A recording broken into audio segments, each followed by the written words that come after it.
památku obětí neštěstí a mezi nimi i našich kolegů, kamarádů, kteří při nehodě zahynuli, si připomínáme každý rok při pietní akci na místě neštěstí. Pořádáme jako součást pietních akcí vytrvalostní běh z Tanvaldu do Spálova. Vytrvalostní běžci tak probíhají symbolicky celý úsek, který vlastně osobní vlak 6302 už nedojel.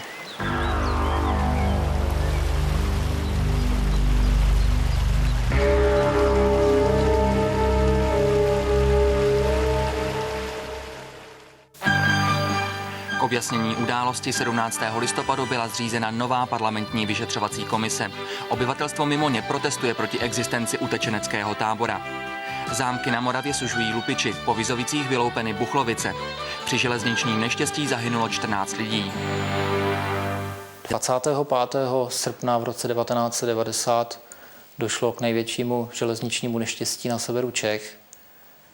Srazily se dva vlaky, osobní vlak jedoucí ze Železného Brodu do Tanvaldu a nákladní vlak jedoucí opačným směrem z Tanvaldu do Železného Brodu. Byl nádherný den, byla zrovna sobota. Slunce svítilo, bylo kolem 30 stupňů. Lidi jezdili na výlety. Ve vlaku bylo tak kolem 50-60 lidí ve obou dvou vagónech, takže byl tak středně plný. No. Nebyl ani prázdnej, ani zas narvaný, tak středně bylo tak lidí. No. Vážení cestující, omluvte prosím zpoždění vlaku.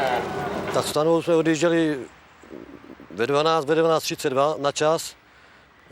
Jsme se blížili k stanici Jesený. Tam jsme zjistili, že náměstí Výjezdový je v poloze volno, to znamená, že budeme projíždět tou stanicí a v dálce vidíme výpravčí, který nám dává odjezd výpravkou. Jo?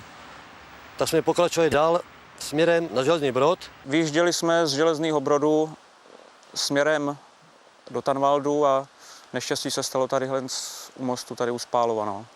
Ten oblok, jako jsem viděl, první ten osobní vlak, na vzdálenosti zhruba asi tak počítám 100 metrů, já nevím, možná to bylo míň. A byl tak nějak zvláštní pocit, že co tady ten vlak jako dělá, že jo, když tady jedeme my, jo. Jsem slyšel silné skřípění brzd, tak jsem si říkal, co se děje. Jsem myslel, že jsou srnky na trati nebo nějaký turisti nebo nějaký kamení, že strojvedoucí zpomaluje, no ale jak jsem se podíval z okýnka u služebního vozu, no tak kouknul jsem a už jsem zjistil vlastně, že se proti nám řítí nákladní vlak.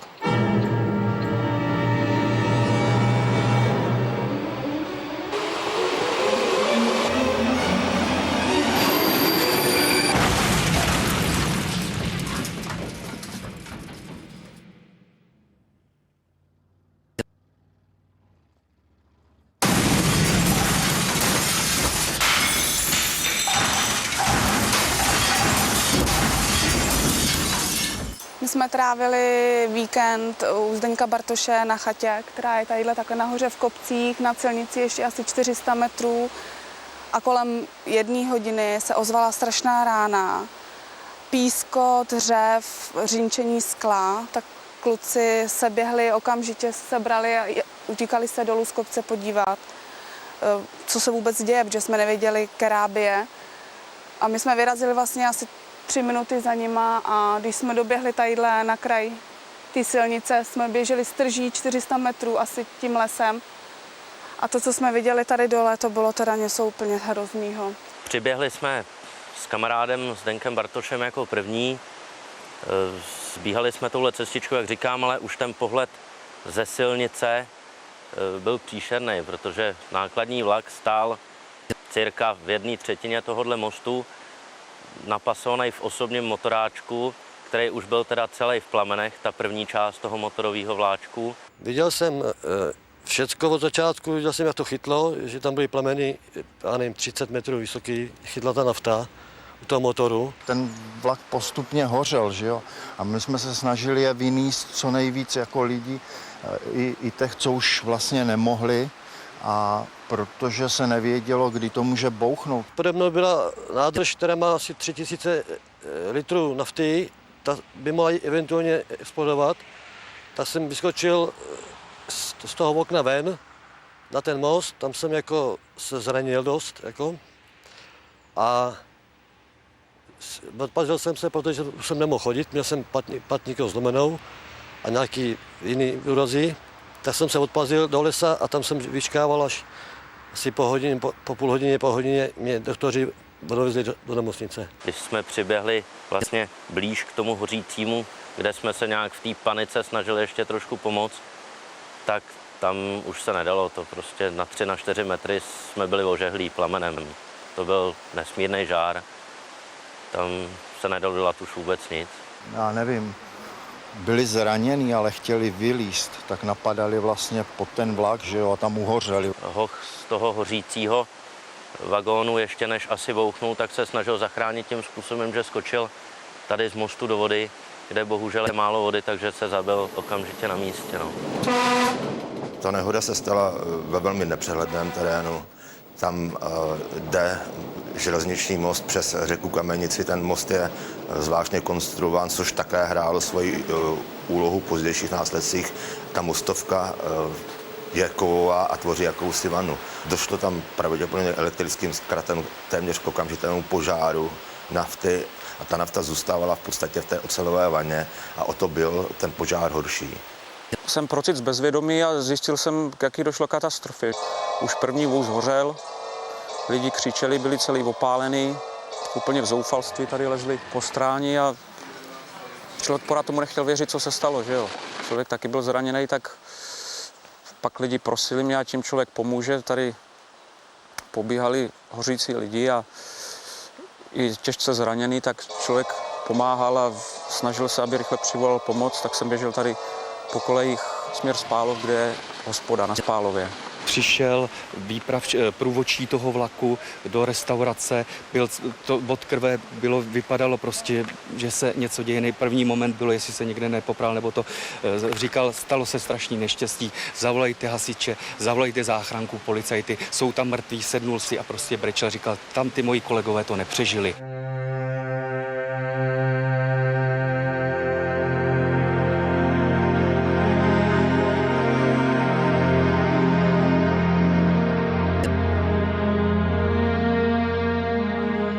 Příčinou nehody bylo zanedbání výkonu služby 2 výpravčích v sousední stanici, tak zněl i konečný verdikt soudního rozhodnutí, kteří dopustili to, že 2 vlaky vyjeli proti sobě na téže trati. Výpravčí nepoužívali závazných slovních znění předpisových a tím u nich došlo k nedorozumění, které nakonec znamenalo celkem 14 zmařených lidských životů.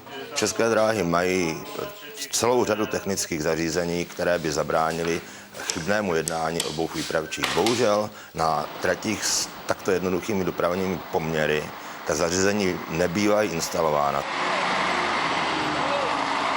Když výpravčí v první fázi zjistili, že vlaky jedou proti sobě, tak byla snaha využít jediné možnosti a to byla restaurace na zastávce Spálov. Tam se podařilo tedy honem požádat obsluhu restaurace, aby se pokusila zastavit osobní vlak, který v tu chvíli zastavoval na zastávce Spálov. Bohužel po tom telefonickém rozhovoru stačila obsluha té restaurace vyběhnout jenom na nástupiště, kde už viděla konec vlaku. Ve Spálově jsem se stavil v poledne na oběd. Seděl jsem shodou okolností s lidma, kteří údajně zahynuli při tomto neštěstí, protože chtěli nebo jeli stejným vlakem. Ten vlak podle jízdního řádu 1259 jel úplně, dá se říct, úplně přesně. A jelikož ta hospoda je hned vedle nádraží, tak z okna je vidět na nástupiště. A teďka ta paní říká manželovi a rodině, musíme rychle vstát, jedeme, vlak už přijíždí. Nechali tam nedopitou kávu, já jsem měl ještě polovinu piva a prostě nasedli do vlaku. To je prostě náhoda, že jsem v tom vlaku nejel, ale skutečně je to souhra okolností a okamžiků a mohl jsem v tom vlaku být a mohl jsem být tady vlastně jedna z těch obětí. Při této události vznikla celá řada náhod, a opravdu osudových okamžiků, protože vlakvedoucí, který zahynul ve vlaku, tak sám tuto směnu neměl ani mít, měli prohozenu s kolegyní. To samé i průvodčí, který ale naštěstí celou událost přežil. Ty vlaky se pohybovaly proti sobě rychlosti zhruba 40 km za hodinu, kdy se ty vlaky viděly na 30 až 40 metrů, 3 až 4 sekundy do nárazu.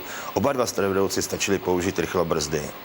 A ten strojvedoucí osobňáku ještě stačil otevřít dveře své kabiny a varovat se stojící před nárazem, což je opravdu obdivuhodný výkon. No, byl 27 roků. Jel na výlet a už nepřijel. On byl fanouškem železnic jako takový, jako i modelů, i skutečných mašin a tak jako jel na znovu zapojení ty zubátky v Harrachově, no a už nepřijel, se nevrátil. A tady máte prudkou zatáčku, on v té zatáčce proti němu vylít nákladní vlak, který měl stát ve stanici. A měl mu dát přednost. No tak co může dělat ten strojvodič? Akorát brzdil, šíleně brzdil, to bylo vidět na těch pražcích, jak brzdil. To dřevo to bylo úplně urvané. Syn mě tady zahynul. Byl mu bývalo 24, když se mu to stalo, no. Jel v tom vlaku, v tom vagóně, co schořel. Slaticina je nejhorší. Hrozný to je. A furt nám chybí 11 kutec, co není a chybí. A mě před svatbou zrovna. Samozřejmě, že už jsem se po té nehodě bál. Bál jsem se jezdit vlakem. Prostě měl jsem to pořád před očima a když jsem slyšel skřípení brzd, tak jsem se třeba chytnul za stolek a myslel jsem se, že se stane zrovna další havárie. Já tomu do dneška nevěřím. My jsme ho neviděli nikdy. Tady to vlastně bylo všecko schořelé, všecko spálené, takže se identifikovali lidi podle knoflíku, já nevím, zubů. Takže já tomu do dneška úplně nevěřím, i když a dlouho jsem tomu nevěřila, pořád jsem měla pocit, že přijde domů, že si povíme, co je novýho a to bylo takový zvláštní.